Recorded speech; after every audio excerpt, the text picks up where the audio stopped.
Bien, ahí va. Ahí está. Bueno, vamos a empezar entonces a conocer las características de los principales polímeros, propiedades y aplicaciones. Más que nada vamos a tratar esas tres cosas de cada uno de los polímeros. Vamos a hablar un poco de teoría y voy a mostrarles fotos de los productos. Muestra sería si fuera presencial, chicos. Hoy no lo, pero bueno, espero que las fotos lo entiendan y bueno, si alguno tiene una muestra, bienvenido a mostrarla Las también. muestras las podemos buscar alrededor. Cuando expliques, miramos alrededor y las mostramos en cámara para el resto. Sí, Van a sí. ver la cantidad de usos de cada uno de los polímeros. Bueno, me imagino que ya algunos lo saben, pero bueno, ahora vamos a empezar a separar un poco. Igualmente siempre hay bastantes opciones, ¿no? En el mercado, no es que un polímero sirve para una cosa, pueden encontrar de otros, pero bueno, vamos a ver los principales o los que se usaban, que ahora están cambiando. Vamos a empezar hablando de las poliolefinas. No sé si alguno escuchó esa palabra, pero en realidad las poliolefinas son polímeros que se obtienen a partir de una olefina, que es un hidrocarburo, carbono más hidrógeno, y tienen una doble ligadura en alguna parte de la cadena, ¿no? La primera olefina que conocemos es el eteno o etileno, acá está la fórmula química, y estas poliolefinas se obtienen por el proceso de polimerización por adición. ¿Se acuerdan que vimos la clase pasada, la clasificación, que hay dos procesos de obtención de los polímeros, que uno es la adición y otro es condensación? Si se obtiene por uno, no se puede obtener por el otro. En este caso es por adición. Estas poliolefinas son semicristalinas, no son ni cristalinas ni amorfas, o sea, están en el medio, eh, y son termoplásticos, ¿no? De las clasificaciones que vimos, recuerden, vayan tratando de pensar en cada una de esas clasificaciones cada vez que hablamos de un polímero. Las poliolefinas hay distintos tipos. En realidad, el eteno es la base, es el ségmero, es la unidad repetitiva, es SCH2, CH2, pero vamos a clasificar en polietilenos de polietilenos, que a su vez se clasifican en polietilenos de baja densidad, de alta densidad, polietileno de baja densidad lineal, y hay uno que no vamos a hablar mucho, los vamos a dejar estos que son casos especiales, pero para que lo sepan, si alguna vez lo escuchan hablar, es el polietileno de ultra alta densidad, que está acá, y tiene esta sigla un poquito difícil. En realidad en inglés es Ultra High Molecular Weight High Density Polyethylene. Y lo que tiene en particular este polietileno es que no fluye como un polímero, no se conforma de esa forma como cualquier otro polímero, sino que se utiliza mucho para mecanizar. Es algo muy de otra densidad, digamos. Por eso tiene alto peso molecular, ¿no? Justamente ese es el problema para que fluya. Después tenemos el polipropileno, que es otro muy conocido de las poliolefinas, y después tenemos los copolímeros de ciclolefinas, que son copolímeros. ¿Se acuerdan que hablamos de homopolímeros y copolímeros? Es cuando tienen más de una cadena monomérica, digamos, más de un ségmero, y pueden ser de polietileno o de polipropileno. Estos ya entran en la categoría de plásticos de ingeniería porque tienen muchas más prestaciones, tienen muy buena resistencia a la tracción, una elevadísima resistencia al impacto y tienen mucha transparencia, se utilizan para marcos de anteojos, para agarrar los esquíes, por ejemplo, por eso tienen muchísima resistencia a la tracción y al impacto, ¿no? Bueno, como dije antes, son materiales de alto impacto, pero no son baratos. Ahora, bueno, las propiedades generales de las poliolefinas, vamos a hablar un poquito de eso, es que son inertes químicamente, creo que ya lo nombré la otra vez, pero bueno, pocas cosas las disuelven, especialmente al polietileno. Vieron que se utiliza para todo lo que es agentes químicos, la industria de los químicos utilizan casi todos polietilenos, por esto, porque son inertes. Soportan muy bien el ataque de solventes, pero tienen el problema de que resisten poco a los rayos ultravioletas, por eso no hay que dejarlos expuestos al sol. Igualmente después vamos a ver de cada una de estas debilidades que tienen estos polímeros, que siempre se les puede aplicar algunos aditivos para mejorarlas, ¿no? Pero en principio, si no le agregamos aditivos, van a tener muy mala resistencia a los rayos ultravioletas. Cuando se queman, tienen olor a cera, eso es bueno saber. Hay un ensayo que después les voy a mostrar, una tabla, que si ustedes quieren saber reconocer el polímero que tienen entre manos, lo mejor es quemarlo, sin quemarse ustedes, por favor, ¿no?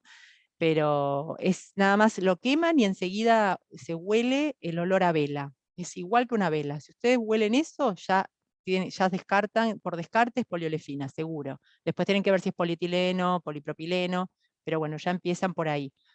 Otro también es que son más livianas que el agua, por eso baja densidad, ¿no? O sea, van a flotar. Esa es la otra característica de las poliolefinas. Y no se pegan, es muy difícil pegarlos, y son polímeros de alta ventana de procesamiento. Cuando hablo de alta ventana de procesamiento, estoy hablando de los procesos de conformación de estos polímeros, ¿no? O sea, cuando yo inyecto, cuando proceso alguno de estos polímeros, van a ver que no es muy fácil quemarlos, realmente no es muy fácil, a veces pasa porque hay algunas bestias que lo pueden hacer, pero en general tienen un rango margen para procesarlos, ¿no? Eso es lo que se habla con ventana de procesamiento.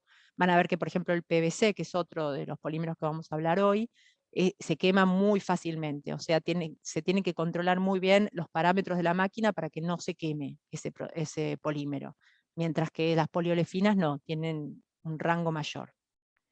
Bueno, vamos a empezar con el polietileno de baja densidad. Yo acá en cada uno les aclaro el número de reciclado para que lo vayan teniendo en cuenta. Cuando se va, bueno, igual yo tampoco me los acuerdo, los veo todo el tiempo y siempre me los confundo, pero es bueno saberlo.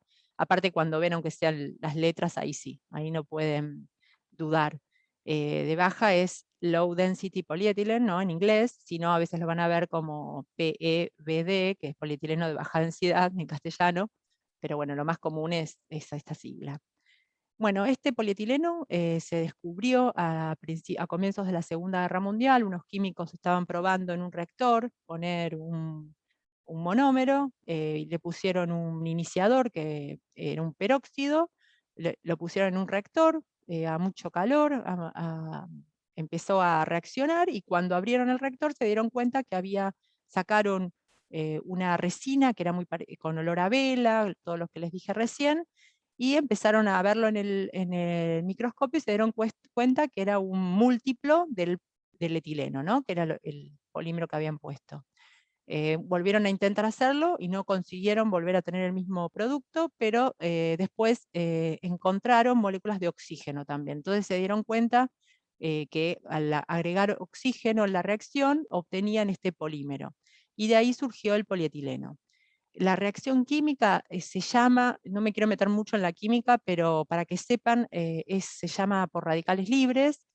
Esto quiere decir que yo no voy a tener control de la reacción. O sea, lo que voy a hacer es estos doble enlaces que acá ya tienen el sémero, ¿no? Generalmente la unidad monomérica o sémero se lo pone entre corchetes con una N, que es la cantidad de veces que se repite en la macromolécula esa unidad repetitiva, ¿no? Es muy común encontrarlo así, de esta forma, escrito. Lo que hicimos acá fue cortar la doble ligadura que tenía estos dos carbonos, que se corta con el iniciador y con calor, con el catalizador, y se van abriendo y se van adicionando una al lado de la otra. Esa es la reacción química en realidad, que es la de adición que vimos el otro día. Lo que tiene es bueno, a veces no todos los dobles enlaces se abren. Puede ser que queden algunos dobles enlaces en las largas cadenas moleculares, pero eso es algo que se quiere evitar, ¿no? La petroquímica, ustedes van a ver que la petroquímica les va a dar polietilenos diferentes, que todos van a partir del mismo sémero, de misma unidad monomérica que es esta, pero van a tener todas un peso molecular promedio diferente.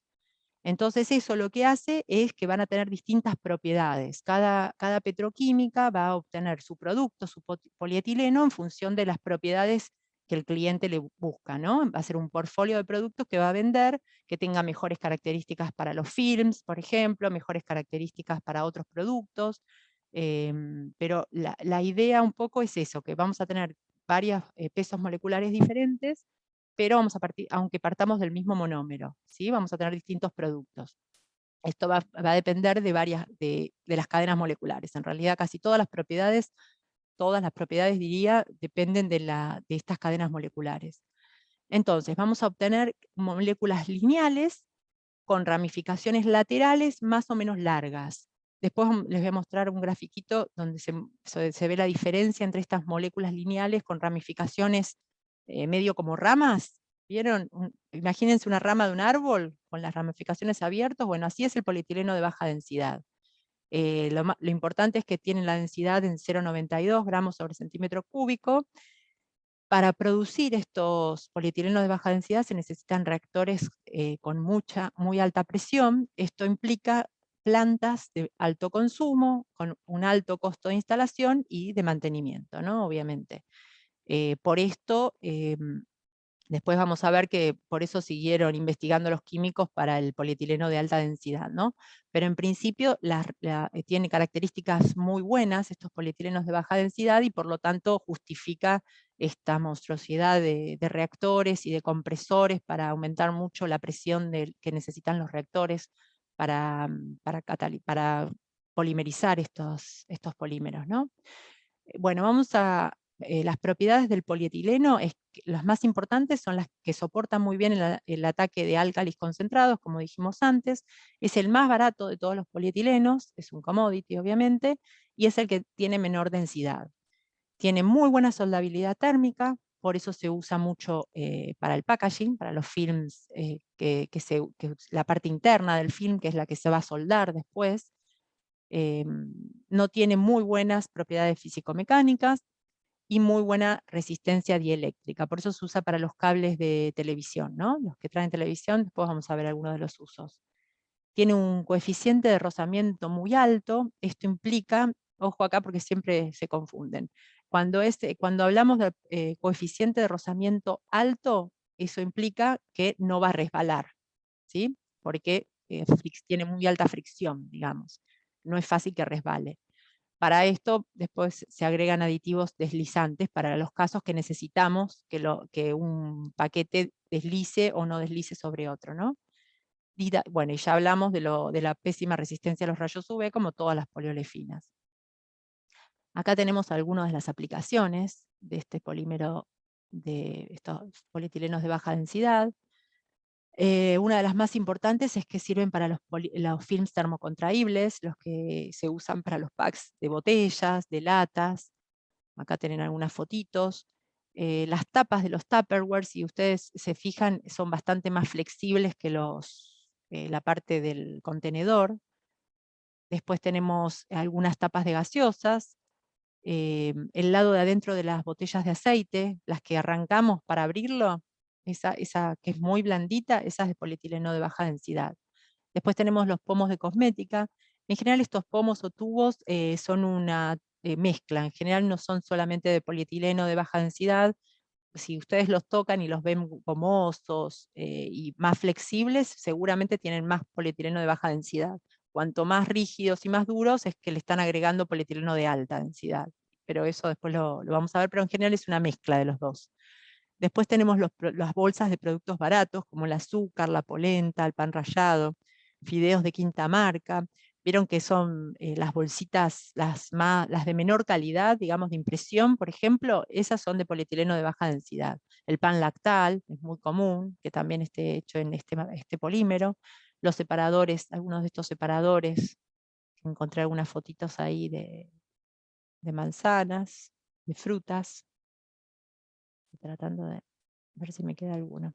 Botellas para cosmética, farmacéutica, bebidas y limpiezas. Como ven, son todas las botellas que no son transparentes, ¿no? Que son translúcidas, como estas que vemos acá, pero son generalmente de un color blancuzco. Después otras aplicaciones, esas eran las más relacionadas con el packaging. Ahora quería ver un poquito de otros tipos de aplicaciones.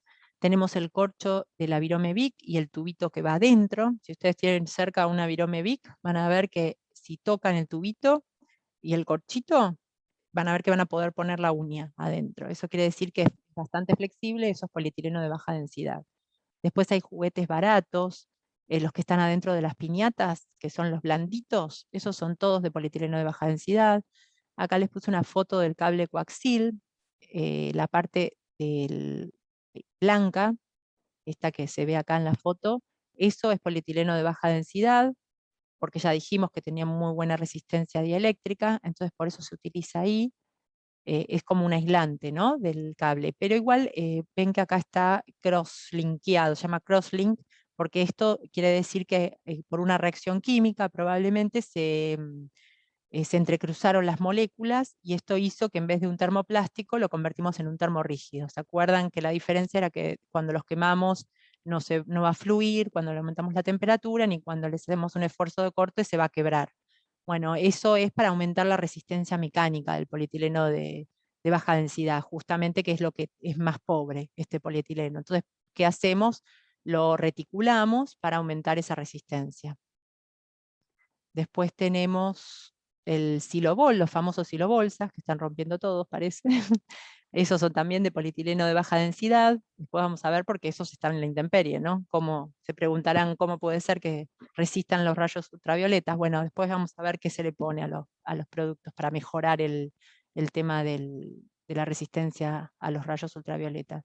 Después tenemos caños para riego por goteo, que son estos negritos que bueno, se usan más en el campo. Por ahí no los vieron. Después todo lo que es tubería para losa radiante. Acá hay un ejemplo de las tuberías que van abajo del piso. Algunos globos que ven acá, muchos son de PVC, los globos más redonditos, pero algunos globos se hacen con polietileno de baja densidad. Mangueras también, tachos de basura, algunos tachos de basura también los vamos a encontrar de esto, de este material. Geomembranas para impermeabilizar, acá tienen fotos, lo que se usa mucho en lagunas, en lagos artificiales, canales de riego, que son negras en general, justamente para Una protegerlos del negro pregunta, de... Sí, sí, Maca, te quería preguntar, respecto a aplicaciones que tienen usos parecidos a PVC, por ejemplo, lo que es tubos o sí, tachos de basura. La diferencia está más que nada que este es un producto menos rígido, ¿no? claro, Que el claro. PVC. Te das cuenta, en realidad no, el PVC puede ser rígido o flexible, depende de la composición que ahora lo vamos a ver. La diferencia está por ahí en algunas características que vimos recién, la resistencia, por ahí cuando son productos que no necesitan tanta resistencia al esfuerzo mecánico, ¿no? Por ahí el PVC con los films no se llega a unas buenas características en un espesor muy finito, como pueden ser estas lonas de polietileno de baja densidad, por ejemplo. En estas sí se utiliza, en vez de utilizarse PVC, por ejemplo. Hay aplicaciones específicas, pero hay Bien. que pensar más en las características, no tanto en la flexibilidad o en la dureza del material. ¿eh? Después, cuando veamos PVC, vamos a ver las diferencias. Espera que así yo les quiero mostrar las aplicaciones más Perfecto, que gracias. nada para que empiecen a grabarse algunas cosas y empiecen a pensar justamente esas cosas como vos me preguntás. Pero las vemos después cuando veamos PVC, a ver qué diferencia encuentran, por qué podríamos... En algunos casos se podría usar cualquiera de los dos. Lo que pasa es que siempre vamos a elegir entre PVC y polietileno de baja densidad, vamos a elegir el polietileno de baja densidad porque es menor el costo. Así que ya ahí ya tenés eh, algo seguro, por lo cual vamos a elegir siempre, aunque se pueden usar los dos, por ahí, en muchas aplicaciones se pueden usar los dos, y se puede usar polietileno de baja densidad, seguro que vamos a ir por ese lado por el costo. ¿eh? Así que ahí seguro. Siempre que se pueda, por las características, siempre el más barato, ¿no? Eso, como ingenieros industriales, es lo básico. Bueno, después vamos a Ahora, seguir. Sí, perdón, el precio que aparecía en la diapositiva anterior, eso de creo que era $1 o $1.50, ¿siempre se miden en qué? ¿En kilos, unidades en volumen? kilos, ¿Siempre en en kilos? kilos. Ok. Sí, sí, sí, sí, porque vos comprás por kilos los polímeros. Por eso es importante la densidad, obviamente, ¿no? De ahí que la densidad, porque vos también vendés por kilos. Entonces, al consumir, al bajar la densidad, vas a usar menos material para la misma cantidad, para el peso, ¿no? Para el mismo peso. Entonces, por eso, pero sí, ese es, en realidad, no sé si está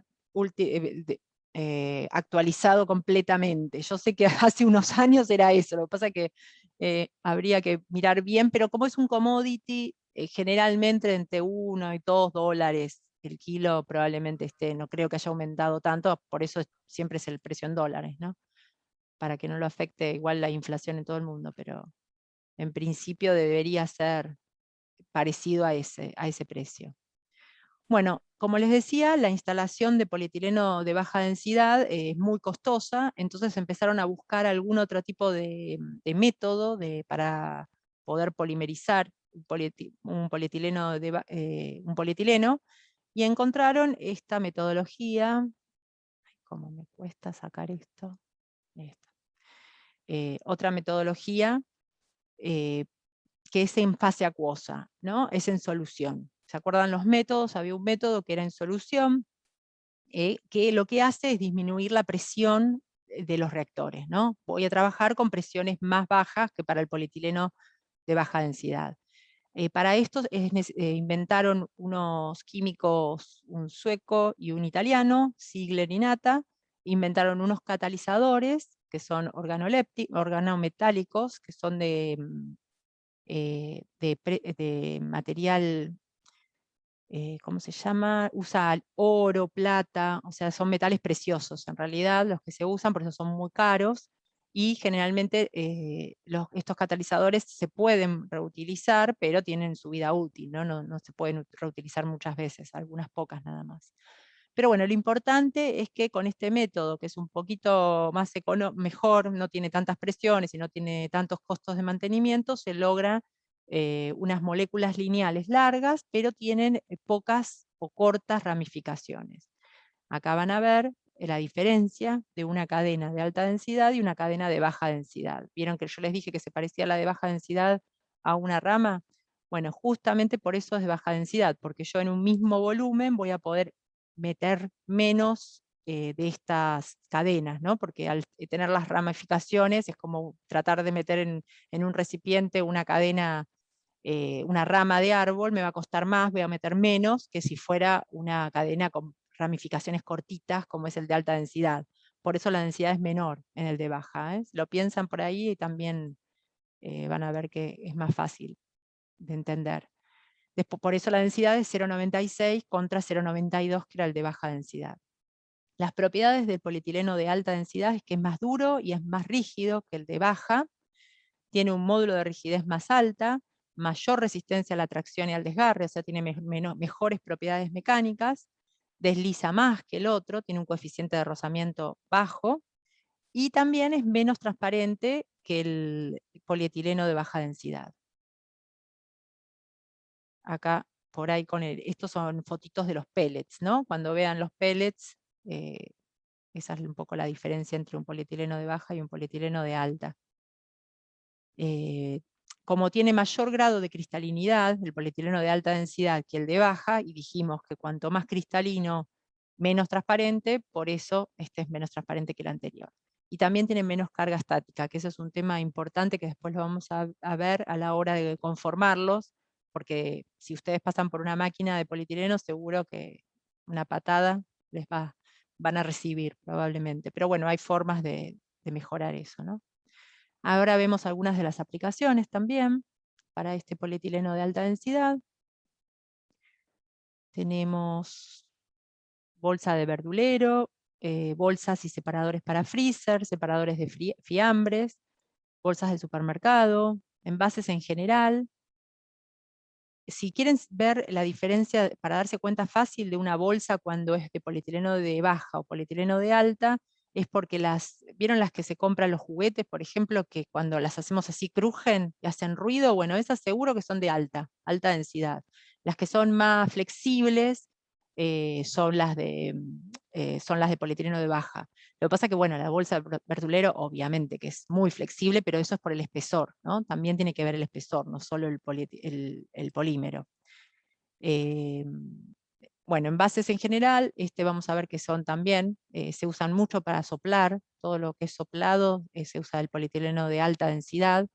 Siempre recuerden que aparte del costo, vamos mejorando las propiedades mecánicas. Por eso, si queremos potecitos chiquititos que no necesitan mucha resistencia, que no van a tener gas adentro, obviamente, que no van a van a tener aplicaciones muy que exijan demasiado, podemos usar el de baja densidad. Ya cuando necesitamos Por ejemplo, el de lavandina, el envase de lavandina es de polietileno de alta densidad, porque ya baja, se nos va a romper, se nos va a quebrar probablemente muy fácilmente, ¿no? Entonces ya necesitamos algunas propiedades mejores que un polietileno de baja densidad.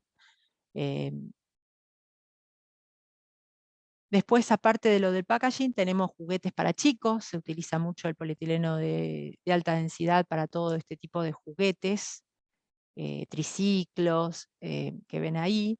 Los cuerpos de los tuppers son de polietileno de alta densidad, el capuchón de la Virome Vic, que es más duro, si ustedes lo tocan, nada que ver con el pomito de atrás que cierra, que notaba que era mucho más blandito. También se hacen tachos, baldes y cestos. Ven que más o menos las aplicaciones no es que varíen tanto, sino que depende de para qué las usemos. Si queremos que resistan más, que tengan mayores propiedades mecánicas, vamos a siempre ir a una alta densidad, ¿no? Ese es el gran problema de la industria del packaging acá, que usan por ahí material que no es la mejor calidad ni es la mejor aplicación, ¿no? O por ahí es mezcla, muchas veces mezclan bastante, polietileno de alta, polietileno de baja. Después los cajones apilables también se utiliza polietileno de alta. Después todo lo que sea hilos para bolsas, las bolsas de papas, mosquiteros, medias sombras, se usa mucho polietileno de alta densidad, tuberías para tendidos hidráulicos, cascos de seguridad también, la parte de afuera. Como verán, las aplicaciones son muy variadas. Bueno, después se siguió investigando y se llegó a en este caso, el polietileno de baja densidad lineal, o linear en inglés, con la R final, no es un mismo segmero de polietileno, o sea, no es un homopolímero como veníamos hablando del polietileno de baja y de larga, y de alta. En este caso es un copolímero de etileno y una alfa olefina. Así que acá en este caso, recuerden que uno lineal es un copolímero, ya no estamos hablando de un homopolímero. Esta polimerización se patentó, se llama el método Unipol, que hay una diferencia con los anteriores, que se hacen en fase gaseosa y por eso no necesita, no son altas presiones como lo era el de baja densidad, es más parecido al de alta densidad. Lo que pasa es que son reactores de lecho fluido, no sé si se acuerdan de industrias, que se ve un poco todo lo que es los reactores de lecho fluido y tienen catalizadores de metales preciosos. Son otros catalizadores, no son los de Ziegler-Natta, ¿no? Son distintos. Y en este caso van a obtener moléculas lineales largas con ramificaciones más largas y frecuentes que el de alta. Acá otra vez van a ver la diferencia, que vamos a tener intermedio entre los dos, digamos, ¿no? Son ramificaciones más largas y más seguidas. En cambio, en el de alta densidad las tenemos más controladas, cada cuánto hay una ramificación. En este caso, los de densidad lineal, podemos tener densidades de 0,9 hasta casi 1. O sea, hay un amplio abanico que sobrepasa las densidades que hablábamos antes para el de baja y el de alta densidad. Esto va a depender de las alfa olefinas, pero bueno, no viene el caso, es un poco del copolímero que le ponemos, cuán largo va a ser para que me dé las cadenas más largas o más cortas, ¿no? También es mucho mejor que el de baja densidad porque desde la producción yo puedo establecer el largo que van a tener las ramificaciones, ¿no? Cosa que no podía hacer con el método de polietileno de baja densidad. Es mucho más estable, digamos, me da un producto más estable este método. Lo que vamos a conseguir, generalmente se están dando cuenta que lo mejor es mezclar un polietileno lineal con uno de alta o uno de baja. O sea, son mejores las propiedades que uno consigue, porque mezcla propiedades del lineal con el de alta o el de baja. Pero en principio lo más importante de los lineales es que tiene un periodo elástico, si se acuerdan la curva de tracción-elongación, el periodo elástico es mucho mayor que los otros polietilenos. Por eso se utiliza, obviamente, el film stretch, que no sé si lo conocen, supongo que sí, que es el que envolvemos las valijas en el aeropuerto, o se envuelven los pallets, si alguno está en la planta van a ver los pallets. que van a ver que se estira, se puede estirar mucho, y eso logra un material para muy buenas aplicaciones, ¿no? Y además también tiene muy alta resistencia al punzonado, ¿no? Que sirve para que no se rompa fácilmente con los extremos de una valija o de un producto que yo le ponga dentro. Acá tenemos algunos usos, que es lo que estaba hablando recién. Obviamente el film stretch, acá ven unos pallets, puede ser manual o puede ser automático. Después tenemos films metalocénicos, son unos films que tienen una permeabilidad controlada, después vamos a hablar de permeabilidad, pero en principio se están usando mucho para frutas y verduras que tienen agujeritos microscópicos que permiten darle a la fruta un determinado ingreso de vapor de agua, de oxígeno, para que la fruta dure más, ¿no? Siempre el objetivo es que puedan respirar o no, más o menos. Bueno, estos films están diseñados, se pueden diseñar específicamente para cada tipo de fruta o verdura, ¿no? Eso es lo que tienen de interesante. Lo que pasa es que, bueno, el costo es alto y no creo que lo veamos mucho acá, pero por ahí en Europa o en otras partes del mundo están bastante de moda. Y bueno, y también para films barrera. ¿Vieron los que ponemos en la comida, que se estiran cuando vamos a comprar comida hecha? Esos también son de polietileno de lineal. Bueno, ahora vamos a pasar a la otra poliolefina, que es el polipropileno. Este se obtiene por el método de ¿Te solución. puedo hacer una pregunta? Sí. ¿Qué ¿Qué? tal? Si te puedo hacer una pregunta. Sí. Sí que nada, acá dijiste que para pasar a este que es de densidad lineal, en realidad lo que buscan es como mejorar las propiedades. Dentro de esas propiedades que se buscan mejorar, el hecho de que pueda ser reutilizado, ¿entra un poco en juego o no? En realidad cuando se originaron no. En principio no. Lo que pasa es que lo que se está buscando es usar esos métodos de conformación, de polimerización, digamos, se está probando con otros polímeros por ahí naturales o biopolímeros, o sea, por ese lado en realidad, porque vos pensás que acá estamos hablando más que nada de polímeros que provienen del petróleo, ¿no?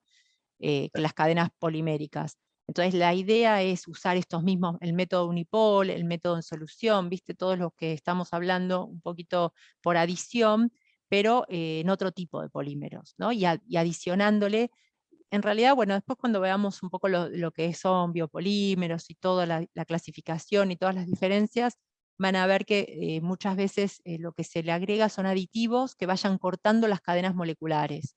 O sea, lo que se trata de buscar en estos casos es eso, agregarle en la formulación que a lo largo del tiempo vayas cortando, se vaya despolimerizando, en presencia de oxígeno, en presencia de algunos gusanos, viste que se están haciendo muchos experimentos con distintos tipos de soluciones para lograr cortar, despolimerizar la cadena, estas largas cadenas moleculares cuando las tiramos, por ejemplo, y eso permita que el polímero se desintegre, ¿no? Y que no tarde millones de años en descomponerse, sino que sea un periodo más corto en el tiempo. Lo que pasa que después vamos a ver que hay muchas cosas que influyen, que haya oxígeno, que no haya oxígeno, ¿viste? Cuando lo pones en basurales, por ahí está tapado por otras cosas, por eso es tan importante separarlo para que se pueda procesar de diferente forma, ¿no? Pero en principio acá nos estamos dedicando un poco a ver las propiedades y las características de los polímeros que se originaron del petróleo. Después la idea es, claro, eso fue al principio, o sea, cómo se originaron y los beneficios que trajeron y por qué usamos en determinados productos un polímero o el otro. Después vamos a ver todo lo que cómo se puede reciclar estos materiales y cómo podemos mejorar el tema de la reciclabilidad, ¿no? Que se destruyan en la naturaleza rápidamente y no que tarden millones de años. Eso es Perfecto. un poquito como queremos estructurar un poco el curso, así a ustedes les queda más claro cómo nacieron estos polímeros y además todas estas formas de polimerizar igual se siguen utilizando, ¿viste? Lo que cambia es el monómero inicial, el monómero que vos le pones a esta reacción, en vez de ser un hidrocarburo, un carbono más hidrógeno, están buscando otro tipo de moléculas, naturales o que sí, lo que pasa es que obviamente los enlaces no van a ser tan fuertes por ahí como es un enlace covalente, ¿no? Que es el que tenemos en estas largas cadenas moleculares. Por eso la resistencia de los biopolímeros todavía no están llegando a las aplicaciones o a las necesidades que se buscan, ¿no? Que sí llegan estos polímeros. Pero bueno, esas son todo lo que es, viste, la ingeniería polimérica, que están ahora a full, y bueno, se están haciendo un montón de experimentos y están avanzando rapidísimo en toda esa industria, ¿no? Pero, pero bueno, esto es más que nada basándonos Perfecto, perfecto. en lo que hay Bien. es hasta ahora. ¿eh? Gracias. Bueno, lo que vamos a tener acá, en vez de tener carbono e hidrógeno, vamos a tener un metilo, una molécula de metilo, que es mucho más grande que una de hidrógeno sola, como ven acá. Entonces lo que va a pasar con este polipropileno, acá tienen la polimerización unipol, ¿no? Que tiene los catalizadores. Acá tienen el ségmero o la unidad monomérica, que van a tener 3 hidrógenos y un metilo, que lo que vamos a ver lo mismo, se van a ir adicionando uno con otro, ¿no? Es lo mismo. La diferencia que encontramos acá es que las moléculas de metilo, al ser tan grandes, se van a estorbar entre sí en el espacio. Esto lo que va a haber se llama impedimento estérico, no sé si se acuerdan de química, pero bueno, no importa. Lo importante es que cuando se llama tacticidad, a esa propiedad de dónde está ubicado en el espacio esa molécula más grande, esa molécula de metilo, ¿no? Si están ubicados del mismo lado se llaman isotácticos, si están alternados sindotácticos, y si son aleatorios, aparecen de un lado y del otro de la cadena, atácticos. Lo importante acá es que en el proceso de polimerización lo que debería tratar de hacer la petroquímica es separar a estos tipos de cadenas por sus malas propiedades, especialmente los atácticos. El atáctico es lo que tiene malas propiedades físico-mecánicas, ¿no? Pero ese atáctico se usa igualmente, no es que se descarta, sino que se usa para aditivos de membranas, para techos, por ejemplo, porque tienen muy buena resistencia al impacto a bajas temperaturas. Eso es para que sepan que, bueno, que el atáctico, pero siempre lo que se busca del polipropileno es que simplemente queden todas las moléculas isotácticas y sindiotácticas, y sí se separan las atácticas, porque le bajan las propiedades al polímero. El polipropileno, las características, bueno, acá tienen lo que estábamos hablando antes del ensayo de tracción, ¿se acuerdan? Que vemos que el que tiene menor, o sea, el menos rígido de todos, vieron que cuando la curva está más alta, es más rígido el producto, por lo tanto vemos que el polipropileno va a ser más rígido que el polietileno.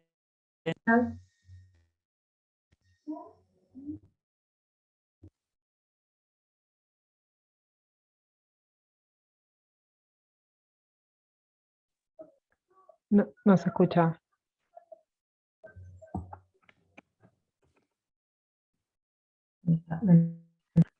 ¿Ahora?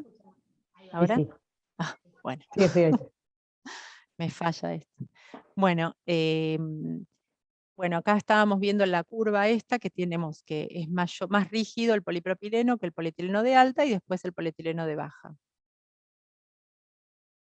Entonces, las propiedades del polipropileno son baja resistencia al impacto, esa molécula de metilo, que ya hablamos antes, que es un impedimento en el espacio, lo que hace es justamente que el polipropileno tenga, cuando reciba golpes, esa molécula le va a costar ubicarse, entonces se va a quebrar fácilmente el polipropileno. Tiene igualmente otra característica, es que tiene un enorme periodo de formación plástica, vemos acá, después de la zona de fluencia, tenemos el polipropileno, bueno, sigue muy, muy para allá, digamos, mucha deformación. Otra característica del polipropileno es que el efecto bisagra se llama, que es alta resistencia a la flexión debajo de un espesor crítico. Esto sirve para las piezas con bisagra, ¿no? O sea, cuando yo, por ejemplo, una tapita flip top, no sé si las conocen, después vamos a ver fotos, cierran y abren mucho tiempo, muchas veces, sin romperse. Bueno, generalmente esas tapitas flip-top son de polipropileno por el efecto bisagra. Lo mismo que los estuches para anteojos, todo lo que sea piezas con bisagra integrada, o sea que se hacen en el mismo molde, se hacen con polipropileno en general. Después tienen un HDT más alto que los polietilenos, son arriba de 100 grados centígrados, o sea, resisten una temperatura mayor que los anteriores. Generalmente se hace fibra y rafia de polipropileno para todo lo que es textil, para sunchos e hilos. Y por último tenemos una de las aplicaciones más importantes del polipropileno, o más abundantes, que son los films de polipropileno o polipropileno biorientado, que lo vamos a ver cuando veamos los procesos de conformación. Lo que logro con biorientando el polipropileno es mejorar la transparencia, las propiedades de barrera, que es la permeabilidad a los gases, vapores y aromas, y obviamente es muy usado en el packaging, ¿no? Los vamos a ver con más detalle. Acá tenemos algunas aplicaciones, que es lo que hablábamos recién, el polipropileno biorientado para packaging, pouch, alimentos en general, las tapas flip-top y las cajas para herramientas y estuches con bisagra, envases, botellas y vasos descartables, films de cigarrillos, sacos bolsa, bolsas reutilizables, los unchos y los flejes que van a ver en pallets, por ejemplo, las mamaderas para envases y envases para calentar, eso es lo que hablábamos, que el HDT es mayor, o sea, ya se puede calentar a baño María, ¿no? Obviamente, porque resiste a mayor temperatura. Las cerdas de los cepillos, vieron que hablamos de los hilos y filamentos, bueno, las cerdas de los cepillos, algunas son de poliamidas, bueno, hay de varios materiales, pero las más básicas son de polipropileno. Sogas o cordeles trenzados, guantes, tejidos, cinta adhesiva, ahí está la de 3M, depende cómo rasgue la cinta, es la calidad del soporte que le pongamos. Sí. ¿Alguien me quería preguntar algo? La cinta para regalos y panaderías, ahí la ven. Bueno, las cinchas del cinturón de seguridad también. Las bolsas esas tejidas de papas, por ejemplo, que hay una fotito. Después las telas de las carpas, que son cortavientos, o para poner en las obras. Ropa interior deportiva, hay mucha de polipropileno. Los entresacos, entre telas de sacos, no sé si alguien lo sabe de qué se trata, pero bueno, yo me enteré en esta materia que se ponían entre telas, la verdad que no sé mucho de costura. Filtros bolsa, que vemos acá. Bueno, todo lo que es no wooden, que son telas con filamentos muy finitos, que se utilizan para, bueno, que es todo lo descartable. Los paragolpes de coches, que a pesar de que vieron que recién dijimos que no tiene mucha resistencia al impacto, bueno, se agrega carga siempre, que es un mineral que se agrega, que se llama stoppers, que es para evitar que se empiece a rasgar, ¿no? Y por eso se usa para estos paragolpes. Después también tenemos los caños para agua caliente. También se utiliza, por ejemplo, el Aquasystem, que es un copolímero en realidad, de polipropileno, que en realidad se supone que el agua caliente, que va a 80 grados aproximadamente, lo resiste bien, ¿no? Este polímero. Y algunos otros. Bueno, vamos a pasar rápidamente por el cloruro de polivinilo, el PVC. En realidad el PVC, lo que tienen que saber es que la resina de PVC es lo que se llama al polímero puro en la industria. Se llama resina de PVC. Pero esta resina no se puede usar tal cual porque se va a degradar muy fácilmente por la acción combinada de la temperatura y el tiempo, ¿no? Si acá ven cómo es la formulita, vamos a tener el cloro. Entonces, cuando las moléculas de cloro se van a soltar, cuando las procese, y van a reaccionar en cadena, y bueno, y se van a soltar y vamos a tener ¿cómo se llama? Ácido clorhídrico, digamos, algo que es tóxico, que no es bueno para nadie, ¿no? Ni para el ser humano, ni para las máquinas, ni nada. Por eso tiene tan mala fama, en realidad el PVC, es por el tema del quemado, ¿no? Que cuando se quema es tóxico. Más que nada ahí hay que tener cuidado con este material. Por eso, ya que no se puede usar en forma de resina, se le agrega muchos aditivos a la resina de PVC para que ese cloro quede en su lugar y no se degrade. Ese es el objeto de agregar aditivos, ¿no? Por eso siempre se habla del compuesto de PVC, porque se le va agregando muchos aditivos. Se puede obtener por el método de polimerización en masa, en emulsión y en emulsión. Y da un compuesto, esto lo vamos a ver con más detalle cuando hablemos de los procesos que se utilizan para hacer productos de PVC. Vamos a ver que hay un compuesto en forma de pasta que se llama plastisol, que necesitan procesos especiales de transformación que los vamos a tocar en otra clase, y los que están hechos por el método de suspensión, que van a dar forma a un polvo seco que se llama dry blend. El dry blend sí se puede transformar por los procesos de conformación comunes, como inyección, extrusión y soplado. Es una diferencia física del producto final. Vieron que hablamos que el PVC puede transformarse por el método en masa, que es el más puro, y después también por el, ¿cómo se llama el otro? Polimerización en emulsión o en suspensión. Y cada uno de esos métodos me va a dar un compuesto diferente.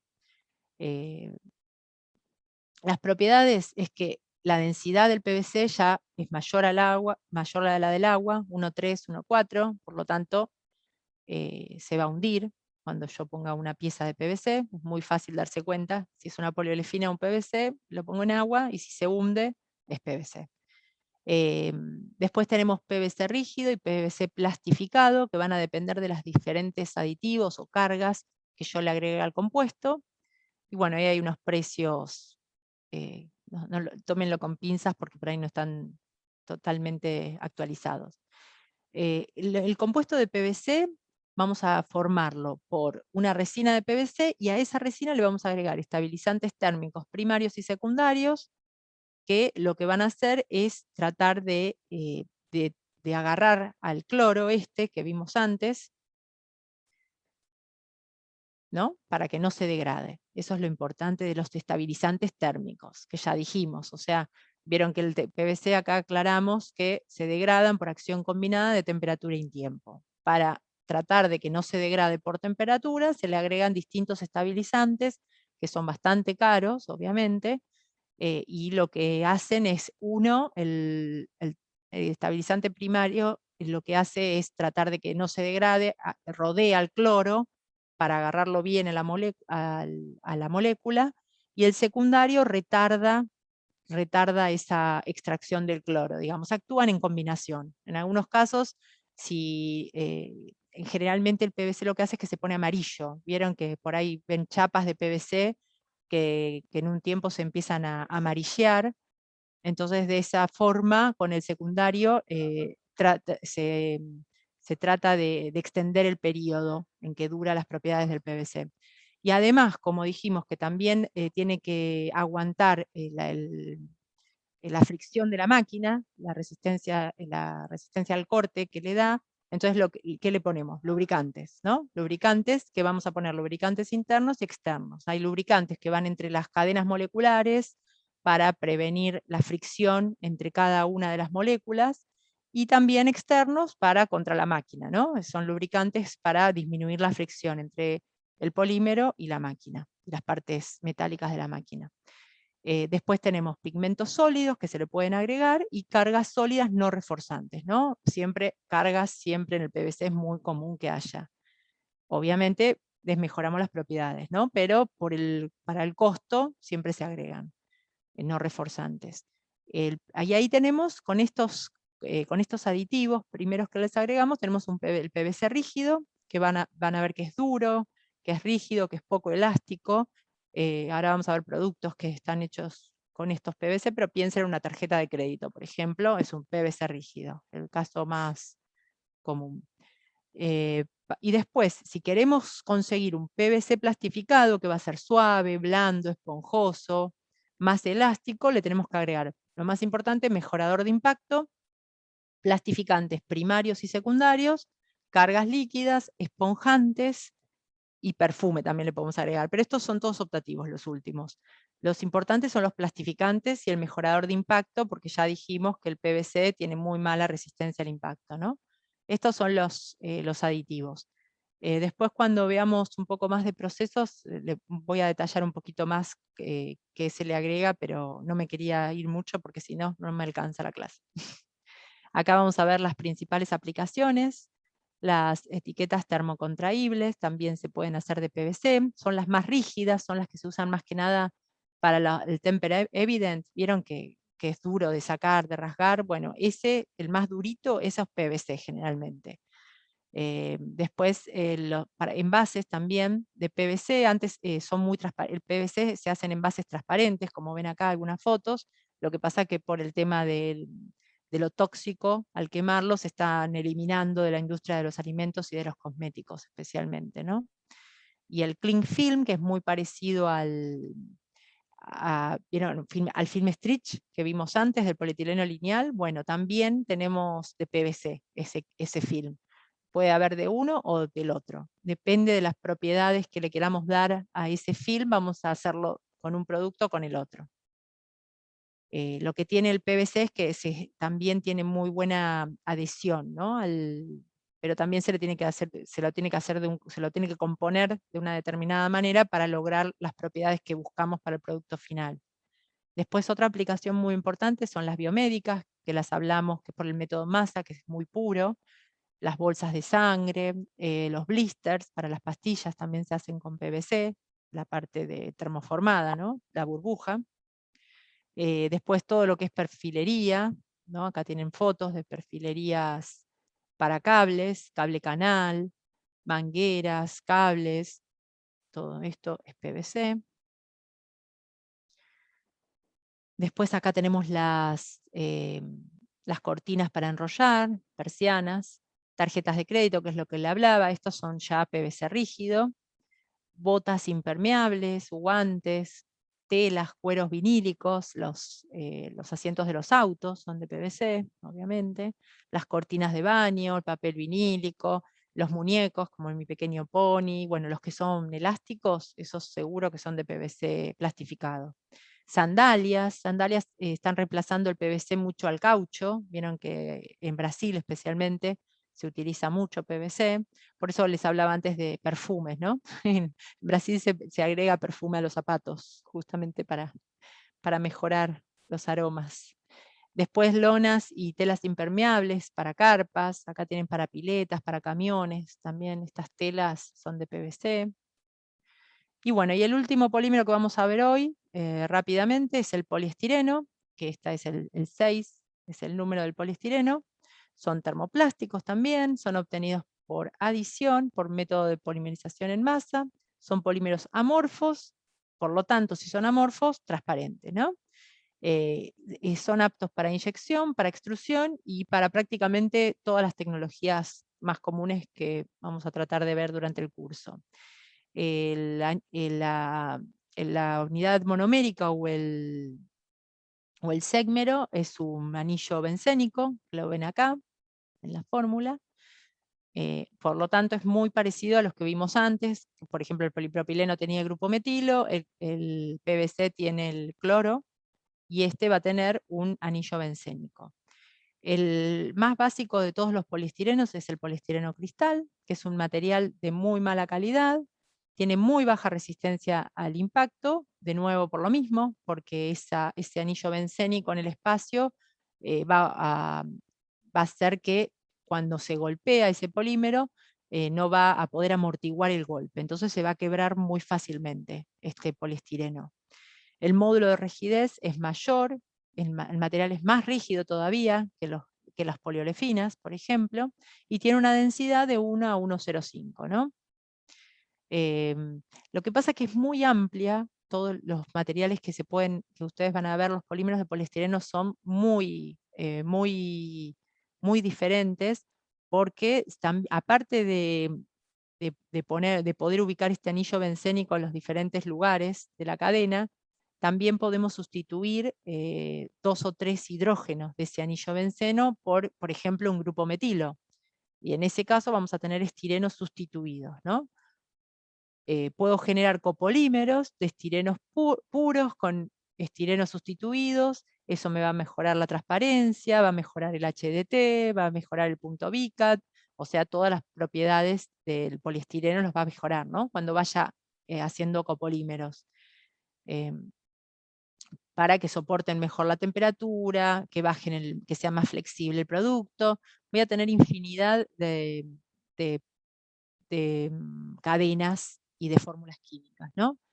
Lo importante es que son fácilmente atacables por solventes orgánicos, no como las poliolefinas, pero no por alcoholes, ¿no? Y también otra característica importante del poliestireno es que se imprimen fácilmente, como el polipropileno. Son los dos polímeros que pueden encontrar mucho en packaging para la capa externa de un film, ¿no? Puede ser poliestireno o polipropileno en general, porque los dos se imprimen fácilmente, tienen mucho brillo también, entonces se utiliza cualquiera de los dos. Se los puede pegar con facilidad, se los utiliza para piezas, para soldadura por ultrasonido. Un ejemplo de estos son los envases de yogur, ¿vieron? Que son de este material, de poliestireno, y la capa de aluminio, la tapita, se pega por soldadura por ultrasonido, por ejemplo. Bueno, tienen buena resistencia a la radiación UV, pero igualmente se usan aditivos para mejorarla. Esta es una tablita que cuando la pongan, si la quieren revisar con más tranquilidad, ahora la vamos a pasar rápido para poder pasar todo. En principio, lo que nos está diciendo esto, que a medida que voy bajando, vamos a lograr tener con estos distintos copolímeros, vamos a lograr aumentar el HDT, o sea, la resistencia a la temperatura de estos polímeros, la resistencia al impacto y el costo, ¿no? Van a ser polímeros más costosos. El más económico, el más barato, pero el de menores propiedades, es el poliestireno cristal homopolímero, que es transparente y es brillante. Y acá tengo las aplicaciones, ¿no? Especialmente el material descartable, es lo que se usa mucho en la cucharita para el helado, los vasos para café, los vasos para café que se deforman cuando le pongo café caliente, ¿no? Esos son de los que estoy hablando, no los que son espumados, que esos sí resisten más. Después tenemos el High Impact Styrene, el HGIS, lo van a escuchar, que es un copolímero de bloque, este es opaco y mate, y esto especialmente se usa para envases termoformados como el yogur, la crema, avioncitos para armar. Acá tienen muchas aplicaciones. Después le sigue el SAN, que es el estirén acrilonitrilo, que es también un copolímero de bloque. Esto se usa para las carcasas de los electrodomésticos. Miren todas las que son las licuadoras, bueno, toda la carcasa generalmente se hace con SAN, repuestos de faros de autos. Después tenemos el acrilonitrilo butadieno, estireno, ABS, que este es común también, es un copolímero de injerto. Son los estantes de las heladeras, se hace con este ABS, ¿no? Accionamientos de los autos también, porque resisten a altas temperaturas. Cuando queda el auto al sol, necesitamos un polímero que aguante bastante temperatura. Bueno, y acá hay otros que se los dejo a ustedes, cada vez tienen mejores propiedades, eso es lo que más tienen que saber. Acá tenemos algunas aplicaciones, las que estuvimos hablando recién. Me faltaba, pensé que ya era el último y no, me quedaba el PET. Bueno, pero este es rápido. El PET es el polietilén tereftalato, también es un termoplástico, se obtiene por condensación. Hasta ahora veníamos hablando siempre del proceso por adición. Este es el primero que vamos a hablar de condensación, por lo que puedo hidrolizar, ¿no? Se puede despolimerizar en determinadas condiciones de temperatura y en detergente, con algunas condiciones ambientales, ¿no? Por eso es muy importante secarlo antes de inyectarlo, esto lo dije la otra vez. Es fuertemente cristalino, por lo tanto no es transparente, sino que es lechoso, y cuando se funde pasa a estado amorfo y lo tengo que inyectar en una matriz helada para que se congele, solidifique rápidamente y entonces mantenga la transparencia, ¿no? Las propiedades es que tiene muy buena barrera contra los gases como el dióxido de carbono o el oxígeno, a la radiación ultravioleta y a la humedad. Es un material impermeable, inerte al contenido que contiene, por eso se usa para para las aguas, ¿no? Justamente, porque el agua no toma el sabor del envase. Presenta alta dureza y rigidez, lo que lo hace muy resistente al desgaste y tiene muy buena resistencia al impacto. Esas son las principales características del PET. Se lo utiliza para las botellas para bebidas, resiste altas presiones interiores, por eso para las gaseosas se utiliza, pero también para las aguas y los jugos. Botellas de uso cosmético y sanitarios, detergentes y productos químicos también, se utiliza mucho el PET. Todo lo que sea transparente en el mercado en general va a ser PET. Tenemos una preforma inicial, que después lo vamos a ver cuando veamos inyección, pero para que sepan de qué les estoy hablando, o ven esta fotito, esto es una preforma, para el que no sabe. Bueno, acá hay una tabla que les dejo, que es la facilidad de reciclado de cada uno de los polímeros, para que lo miren un poco, igual lo vamos a retomar cuando hablemos de reciclado. Estos son los métodos para identificar los polímeros que les contaba antes, que eso está bueno para que lo tengan a mano, si algún día tienen que darse cuenta de cuál es el polímero que tienen en su mano. Hay pruebas físicas y pruebas de combustión. Acá miren esta notita importante: usar un mechero, pero tener cuidado de no quemarse, realizar esta prueba al aire libre, ya que algunos plásticos se derriten en gotas, ¿sí? Así que ojo cuando hacen estas pruebas. Pero la verdad que la he hecho algunas veces en clase y es muy entretenido ver cómo se quema un polímero. Bueno, acá tienen para el sonido, si ustedes tiran, van a ver que, por ejemplo, la Bic, si la tiran, va a sonar como un cristal. Eso quiere decir que es de poliestireno metálico. ¿Ven esto metálico? El sonido metálico es ¡ting!, como una campanita. Después si flota, si se hunde, todo lo que vinimos viendo recién. Si tienen olor a apagarse, ven que las poliolefinas tienen olor a vela. Después esto muy agrio, tipo ajo, pero no sé si es así. Pero el PVC vieron que sí, que tiene un olor especial. Cuando compramos el auto, por ejemplo, ese olor que queda nuevo, bueno, probablemente sea del PVC de los asientos, esa tela vinílica, muy probablemente. Bueno, después son todas las cosas que más o menos les fui nombrando. La resistencia al impacto, que es una propiedad muy importante para el desempeño del envase. Por ejemplo, podemos hacer les podemos hacer muchas cosas a los polímeros para mejorarla, ¿no? Por ejemplo, un poliestireno de alto impacto es un copolímero podemos agregarle copolimerizarlo con butadieno, por ejemplo. A un polipropileno le agregamos crack stoppers, que es lo que le contaba, que son mejoradores de impacto, que es carga mineral, que se le agrega, por ejemplo, a los autos, a los paragolpes de los autos, que hacen que cuando se golpee ese paragolpe, se vaya el crack, digamos, donde se va partiendo ese polímero, llegue y choque contra una carga mineral, ¿no? Contra un polvito, entonces eso hace que se frene ahí, eso, que si no partiría toda la pieza, ¿no? Y es la idea, no partirla. Como piensen en una galletita criollitas, por ejemplo, con los puntitos, en realidad los puntitos se hicieron para que no se infle la galletita, obviamente, pero otra forma es para que cuando uno la muerda no se quiebre totalmente, sino que se quiebre solamente la parte que mordimos, ¿no? Bueno, igual es la misma idea para este tipo de piezas. Bueno, después tenemos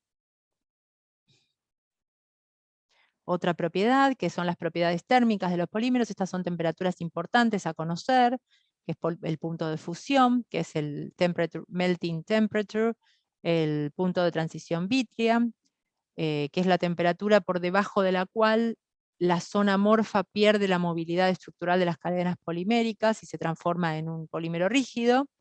Si está cerca, esta temperatura de transición vítrea, si está cerca de la temperatura ambiente o por encima de esta, tiene menor resistencia al impacto. Después lo que hablábamos hoy del índice de fluencia, que va a determinar cuánto le cuesta a los polímeros fluir. El melt index es inversamente proporcional al peso molecular, lo que les decía. Si es menor a 10 son aptos para extrusión, si son mayores a 10 ese melt index son aptos para inyección. Eso es importante a la hora de que vean las hojas técnicas y también una forma de darse cuenta para qué proceso es óptimo ese polímero. Bueno, las propiedades ópticas ya hablamos un poco la clase pasada, que el brillo es la capacidad de reflejar la luz. Los procesos de conformación van a influir muchísimo en el polímero, en la transparencia del polímero de la pieza final. Después está el tema de pigmentación de polímeros. Siempre vamos a hablar de colorantes cuando hablamos de que es soluble en el polímero. Siempre acuérdense colorante como agua y azúcar. O sea, yo agrego azúcar en el agua, lo revuelvo y va a absorber, no voy a ver una separación entre agua y azúcar. Un pigmento es insoluble en el polímero. Es como aceite y azúcar, ¿no? Siempre voy a tener el aceite y el azúcar separados, digamos, y dejo de revolver. Eso es más o menos lo que pasa entre la diferencia entre un colorante y un pigmento, que es para pigmentar, se utilizan los dos para pigmentar polímeros, ¿no? Los pigmentos pueden ser líquidos, se utilizan mucho los pigmentos líquidos para las preformas de PET, pueden ser en forma de polvo, el polvo tiene muchas dificultades, generalmente viene cortado con polvo inerte, porque es muy difícil de pesar. Si alguna vez estuvieron cuando ponían colorante, van a ver pigmentos en una formulación, se esparce todo por el aire, es un caos. Por eso generalmente viene en pasta, o también se llama master batch, ¿no? Que son pellets de pigmento concentrado. Bueno, acá les dejo más o menos las definiciones para que lo tengan, porque si no, no llegamos, para librarlos más rápido. Igualmente, si tienen alguna duda, esto va a estar subido en el campus. Si tienen alguna duda, lo podemos ver la semana que viene. Vamos a seguir hablando sobre estos temas, igual durante toda la materia. Acá tienen los tipos de pigmentos que pueden encontrar, orgánicos o minerales, naturales o sintéticos. Acá hay algunos para los colores, diferentes colores. Es importante saber que la resistencia térmica de los polímeros se afecta al agregarle cada pigmento. Muchas veces van a ver que las tapitas azules, por ejemplo, no cierran bien. Eso se debe al pigmento muchas veces, ¿no? Entonces hay que tener en cuenta eso cuando estamos diseñando un packaging. Las propiedades eléctricas es lo que hablábamos antes, que los polímeros son muy buenos aislantes eléctricos, pero esto hace que generen electricidad estática. Se cargan mucho por rozamiento. Y lo tenemos en una máquina, un film, por ejemplo, se va a cargar enseguida. Esto se evita con aditivos antiestáticos que se le agregan al polímero, o barras antiestáticas en los equipos de proceso, o también se agregan aditivos conductores como el negro de humo o el aluminio en polvo. Después tenemos la resistencia química, que los polímeros son atacados por distintas sustancias químicas, obviamente. Al diseñar un envase siempre se tienen que consultar las tablas de compatibilidad química. Puede ser reacción, puede ser plastificación, environment stress crack resistance, que es lo que vimos la otra vez, que es la resistencia a la acción combinada de un esfuerzo mecánico en un ambiente hostil, que vimos en el ensayo cómo se hacía.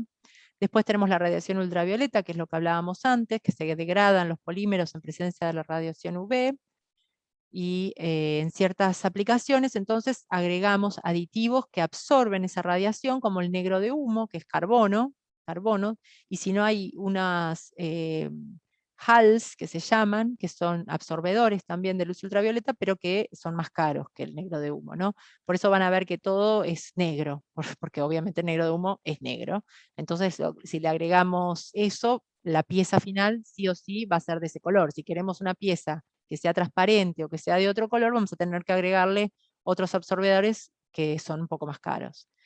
Bueno, también son afectados por los rayos gamma.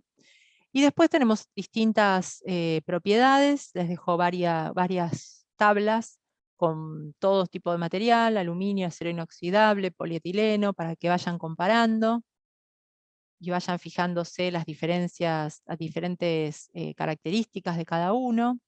Acá están las temperaturas más importantes, coeficiente de dilatación térmica. Esto sirve mucho a la hora de diseñar un molde para las piezas que vamos a inyectar, por ejemplo, cómo se va a dilatar ese polímero, y también la contracción, ¿no? Para el molde, estos son datos importantes que tenemos que tener en cuenta.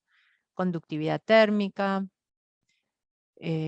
permeabilidad, esto es lo que vamos a hablar después cuando hablamos de flexibles, y terminé, finalmente.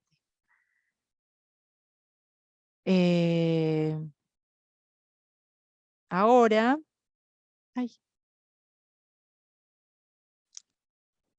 chicas, no sé si quieren, tengo unas preguntitas, ahora que tienen, espero que tengan un poco fresco lo que vimos recién, las hago rápido, vamos a ver si se acuerdan de algo de lo que vieron la clase pasada y esta, muy sencillo, pero así practican un poco. Les voy a ver si lo puedo hacer, es la primera vez que lo hago, así que, ¡ay!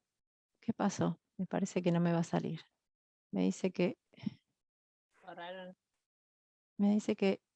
lo que le decía antes a Dani. My polling session is inactive. Fíjate, Dani, si lo podés vos. ¿A vos qué te sale? A ver. No, lo mismo. Lo mismo. Bueno, lo Entra el dejamos para... otro, quizás. No. No sé por qué, si yo no salí de esta sesión. Muy raro.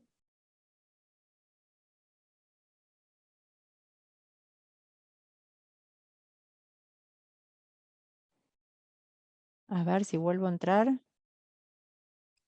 Ahí aparece está. igual, ¿eh? Ahí Ahí aparecieron, lo hice sí. yo, Maki. Ah, buenísimo. Sí. Bueno, a ver si responden. A ver si se animan. Es anónimo.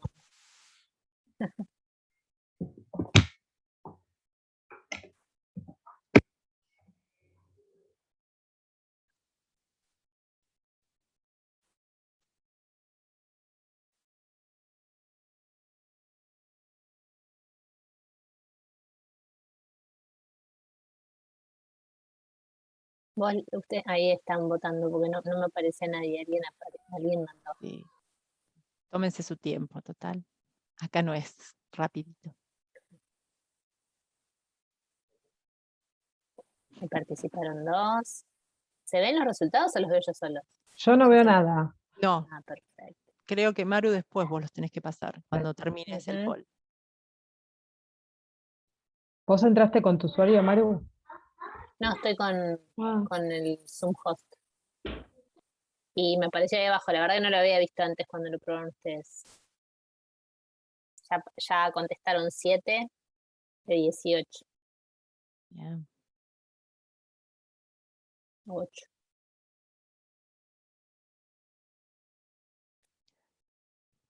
Dejamos de grabar, ¿les parece?